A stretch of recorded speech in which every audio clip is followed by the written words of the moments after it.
Do you think evil is reserved only for monsters or wicked people? What if I told you the real danger lies within us?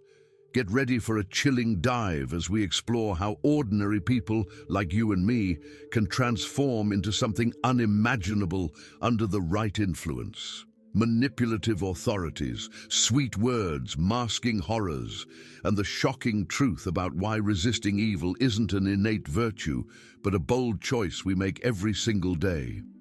Stick with me, because in the next few minutes, I'll show you how Nietzsche, modern psychology, and some of the most controversial experiments in history uncover what no one dares to admit about good and evil. And the answer might just change how you see the world and yourself. Nietzsche challenged the idea that good and evil were absolute concepts, arguing instead that these notions were social constructs shaped by power dynamics and human needs. He believed that good, in traditional morality, was often an invention of the weak to restrain the strong and impose an order rooted in resentment. This aligns closely with what Philip Zimbardo's Lucifer effect reveals about human nature. The line between good and evil is remarkably thin and often dictated by circumstances. The Lucifer effect demonstrates how ordinary people, under specific conditions, can cross that line and commit atrocities. This idea complements Nietzsche's critique of inherited morality, which he saw as a repressive force that tames humanity but fails to address our most primal and cruel impulses. For Nietzsche, these impulses don't vanish when denied or suppressed. They find other outlets, often destructive, when the conditions are right.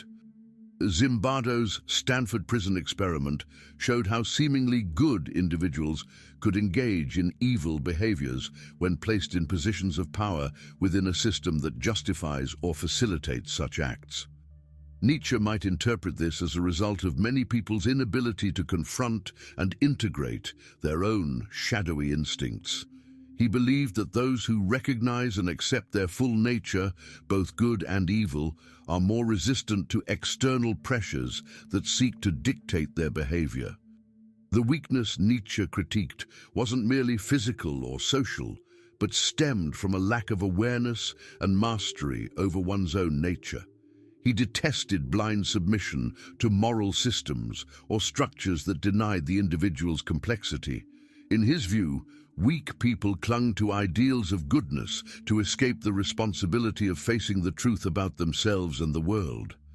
The Lucifer effect highlights that when we lack a strong internal structure, something Nietzsche associated with the Übermensch, the individual who creates their own values, we are more vulnerable to becoming agents of evil under pressure. Situations involving isolation, anonymity, or the authorization of a figure of authority can unleash cruel instincts that are usually constrained by societal morality.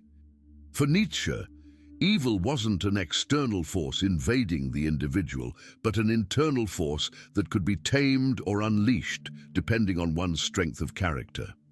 The danger, he believed, wasn't in acknowledging these impulses, but in denying them.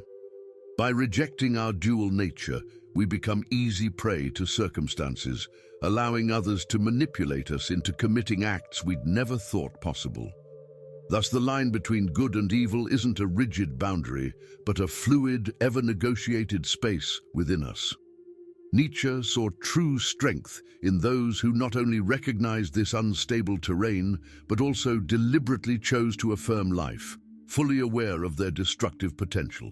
Weakness, on the other hand, lay in those who avoided this choice, seeking refuge in dogmas and external rules, making them easily molded into instruments of evil. Nietzsche's critique of blind obedience and submission to authority resonates deeply with the findings of the Milgram and Stanford experiments. For Nietzsche, the herd mentality epitomizes individuals who surrender their moral autonomy and passively accept orders or values imposed by figures of authority. This submission, which he regarded as a fundamental weakness, aligns closely with what these experiments reveal about human nature. In Milgram's 1960s experiment, Participants were persuaded to administer increasingly severe electric shocks to an individual they believed was suffering, though it was an actor and no real harm occurred. The only justification was the instruction of a researcher, a figure of authority, who insisted the experiment required it. Most participants, despite visible discomfort, followed the orders to the end, delivering what they thought were lethal shocks. This behavior underscores how the mere presence of perceived authority can compel ordinary people to commit actions they'd otherwise consider unthinkable. Nietzsche would interpret this obedience as a symptom of the weakness he so vehemently criticized, the inability to challenge authority and act based on one's own values. For him, this weakness is not merely an individual failing, but a societal condition, shaped by systems that train people to obey rules and hierarchies without question. It reflects what he called the slave morality, where submission is exalted as a virtue, while autonomy and strength of character are treated with suspicion. Philip Zimbardo's Stanford prison experiment of the 1970s provides another unsettling perspective on the effects of authority and dehumanization. Volunteers were divided into two groups: prisoners and guards. Within days, the guards, granted unchecked power, began to abuse their authority, while the prisoners, initially their equals, adopted submissive and victimized roles. The experimental conditions, which stripped prisoners of individuality and gave guards absolute control, created an environment where people's identities were consumed by their assigned roles. This led to acts of cruelty that participants had never imagined themselves capable of. Nietzsche would see this as a manifestation of the depersonalization inherent in the herd mentality. When individuals identify more with a role or function than with their own humanity, they become instruments of dehumanizing systems. Morality becomes externalized, handed over to authority or a set of rules, and individuals abdicate their personal responsibility. To Nietzsche, this surrender is the essence of weakness. Both experiments reveal how authority and the loss of individuality can transform ordinary people into agents of monstrous acts. Nietzsche believed the only defense against this was strengthening the individual through self-knowledge and the creation of personal values. Resisting blind authority, in his view, is not mere rebellion. It is an affirmation of one's humanity and a declaration of the will to live according to one's convictions. The submission observed in these contexts also illustrates one of the greatest dangers Nietzsche saw in modern society: the tendency to evade moral responsibility by transferring it to external authorities or collective structures. This evasion fosters a fertile ground for abuse, as it eliminates the need for individual moral reflection. Nietzsche did not see this merely as a character flaw, but as a threat to the vitality of human life itself, which he believed thrived on individual freedom and creativity. Nietzsche deeply despised blind obedience and passive submission to authority, viewing these behaviors as hallmarks of a herd mentality.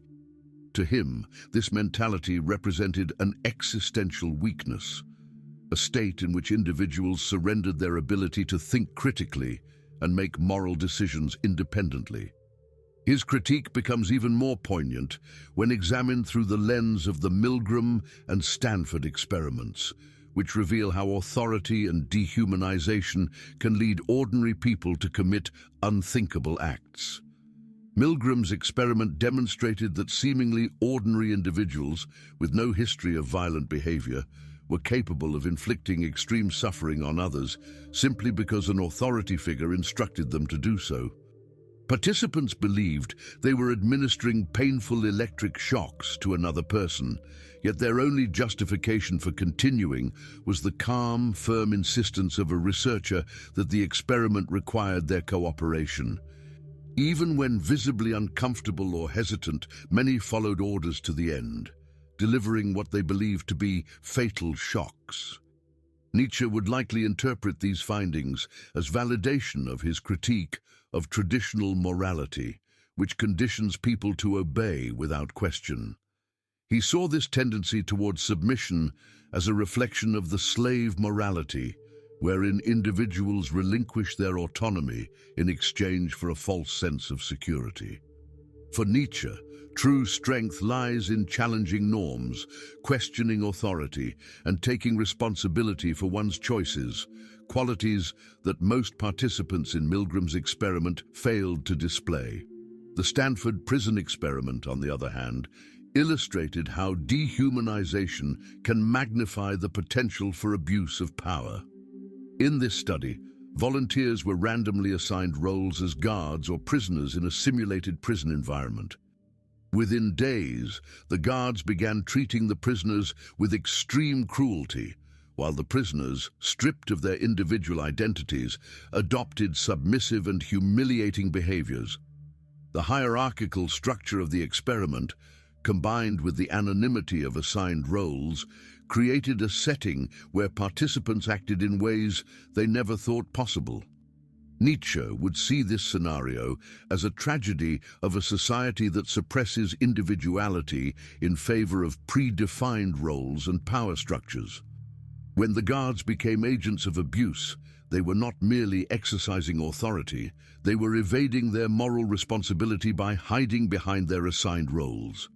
For Nietzsche, this loss of personal accountability is one of modernity's gravest dangers, as it erodes the uniqueness of the individual and turns people into tools of oppressive systems.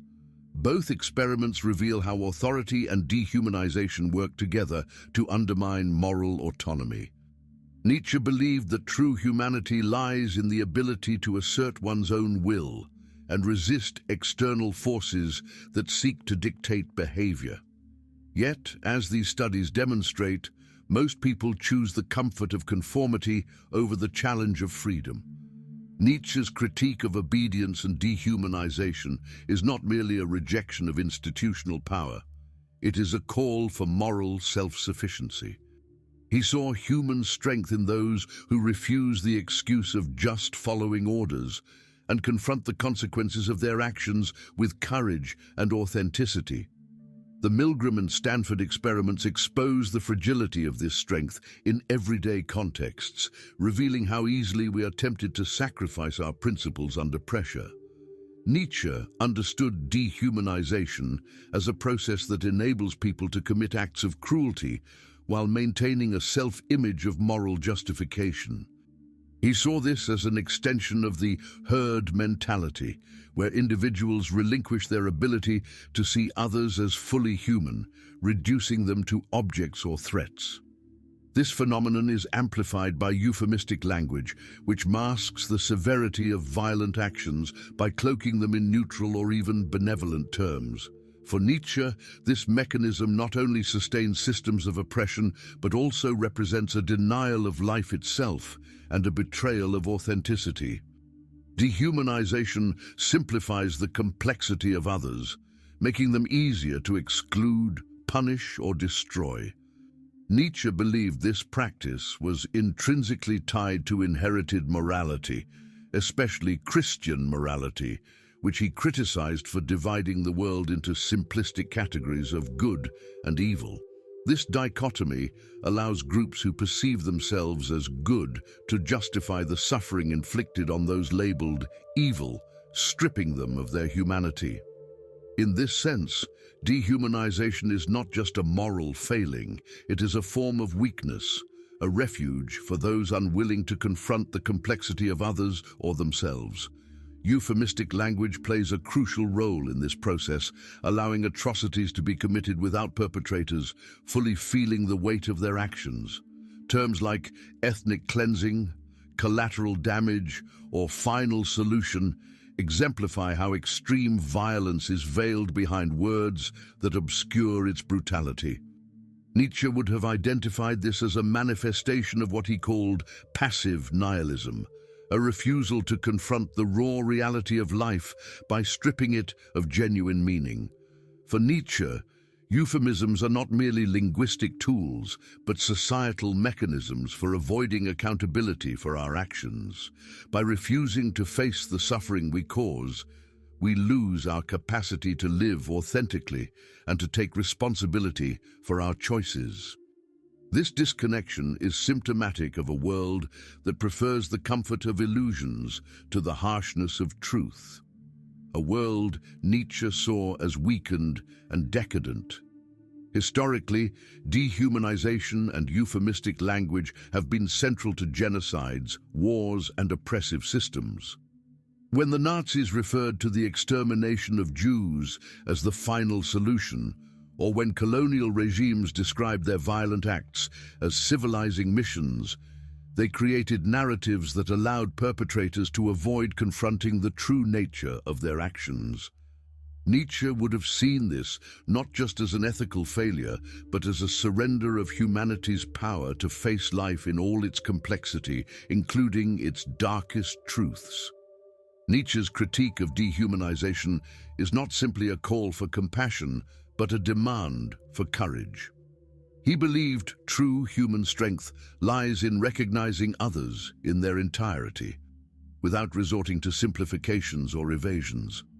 This courage requires us to look beyond the comfortable categories of good and evil, abandon euphemisms, and confront reality head-on. For Nietzsche, this not only strengthens individuals, but also society as a whole, as it forces us to fully own the consequences of our actions. For Nietzsche, resisting evil is not something that happens automatically, nor is it an innate quality of human nature. On the contrary, he believed this resistance is a daily, conscious choice, one that requires continuous effort to overcome external influences seeking to shape us. This choice demands courage, self-awareness, and above all, responsibility. Nietzsche saw traditional morality as a significant obstacle to this resistance because it often encouraged blind obedience and conformity rather than critical thinking and autonomy. From Nietzsche's perspective, resisting evil begins with acknowledging one's capacity for it. He rejected the simplistic notion that evil is an external force, a foe to be defeated, or an influence to be avoided. Instead, he argued that evil resides within all of us in the form of impulses, desires, and instincts that can lead to destructive actions. The problem for Nietzsche isn't the existence of these impulses, but our inability to confront them honestly. Avoiding this acknowledgement of duality is, in his view, the essence of true weakness. Responsibility, then, lies in recognizing these darker impulses and choosing, every day, not to be ruled by them. This choice is far from easy, as the world is filled with forces that encourage the abdication of moral autonomy. Society, Nietzsche argued, often rewards submission to norms and authority, making it harder for individuals to liberate themselves and act according to their own values. Resisting evil in this context is also resistance against social pressure and conformity. Nietzsche saw this struggle as an expression of the will to power, the human drive to grow, overcome obstacles, and create something new. Resisting evil, in this sense, is not just about refraining from harming others. It's also about refusing to become a tool of evil through passivity, obedience, or conformity. Blindly following orders or adhering to unexamined norms, for Nietzsche, is a form of complicity in evil, even if indirectly. This resistance requires constant effort because evil rarely presents itself explicitly or obviously.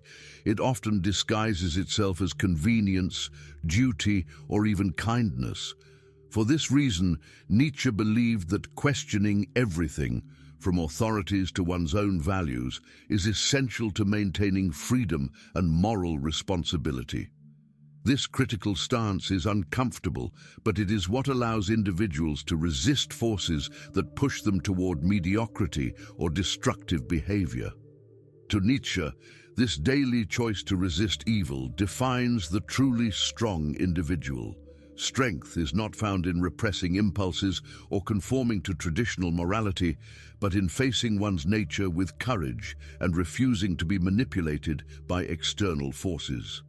This is the path of the Übermensch, the overman, who transcends societal limitations and lives according to self-created values. Resisting evil, then, is not merely a moral act, it is an act of affirming life. It is the decision to live fully, unafraid to confront the complexity and challenges that come with freedom. For Nietzsche, this is the only way to live authentically and responsibly, taking control of one's destiny rather than being swept along by the currents of convention and conformity. It is a difficult struggle, but also the only one that truly matters. Nietzsche's aversion to weak individuals should be understood as a critique of mentalities that deny life and perpetuate conformity.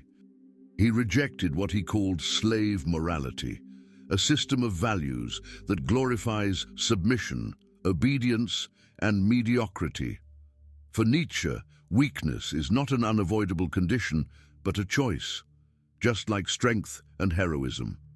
By examining themes such as good and evil, the influence of authority, dehumanization, resistance to evil, and everyday heroism, we see how Nietzsche's philosophy provides a framework for understanding and overcoming the forces that shape humanity.